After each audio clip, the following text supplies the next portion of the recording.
Halo, ketemu lagi dengan Rojali. Kemarin memang rada telat ya, karena memang sibuk ngantor gitu. Pulangnya pas malam, jadi nggak sempet untuk konten walaupun sudah dicoba gitu.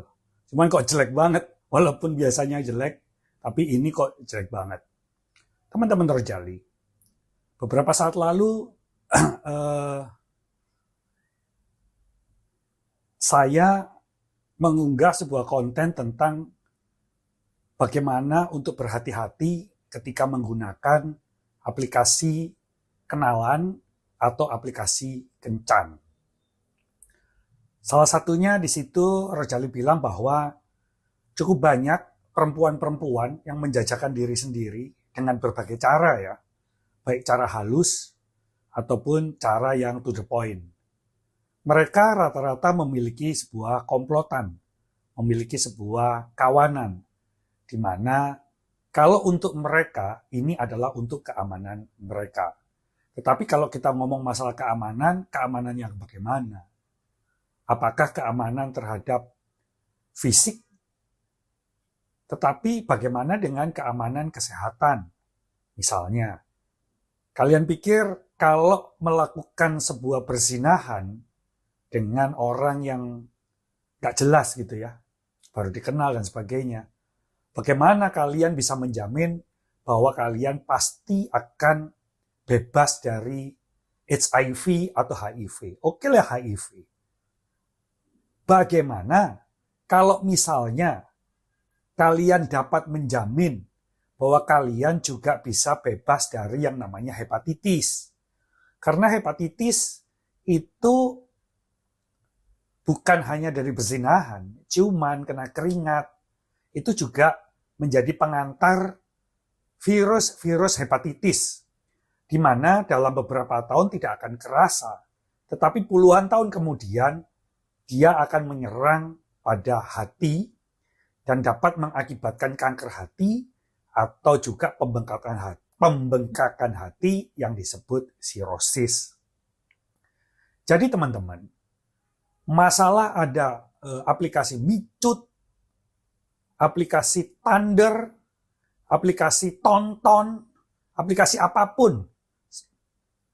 Mendingan tinggalin aja. Mengapa? Karena tidak ada yang menjamin keamanan kalian. Baik keamanan secara fisik maupun keamanan secara penyakit. Bahkan kalau sampai terjadi kesehatan mental terguncang gitu. Jadi kena rayu gitu ya. Sudahlah, hiduplah dengan hal-hal yang sederhana. Carilah teman, carilah kawan dengan melakukan kegiatan sosial yang positif dan secara normatif.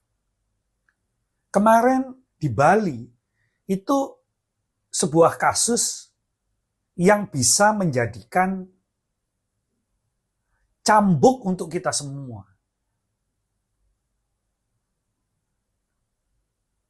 Untuk mereka yang memang dalam tugasnya, seperti mereka-mereka yang di Kementerian Komunikasi dan Informasi mungkin, nggak harus menterinya kan, anak buahnya banyak tuh.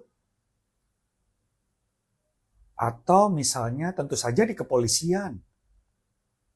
Buatlah jebakan-jebakan seperti biasa yang kalian lakukan. Jebakan untuk menangkap penjahat itu bagus kok. Selama jebakan itu bukan untuk menjebak yang tidak bersalah untuk diancam bersalah ya. Ini menjadi penting. Jadi teman-teman, sekali lagi, coba kasih tahu ke saya gitu. Apa manfaat daripada kenalan online, berkencan online, dalam kehidupan yang sudah nggak nyaman ini gitu.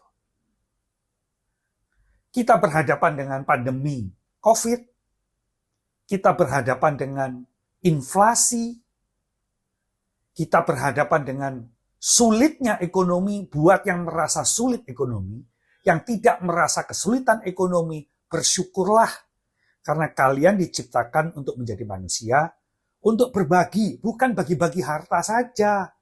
Itu terlalu dangkal. Tetapi bagaimana mendorong yang lain untuk dapat berproduksi, baik produksi jasa maupun produksi barang dengan baik. Sekali lagi, bahwa gak ada gunanya lagi kencan online, kenalan online, BO, bohong itu semua. Bullshit itu semua. Kalaupun ada yang kejadian bahwa akhirnya menjadi pasangan karena bertemu online, tentu ini secara statistik pasti sedikit ya. Tetapi bagaimanapun juga jaga kesehatan mental, jaga kesehatan pikir, jaga kehidupan yang sederhana. Sampai di sini dulu.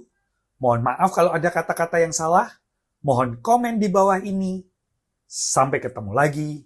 Salam Rojali.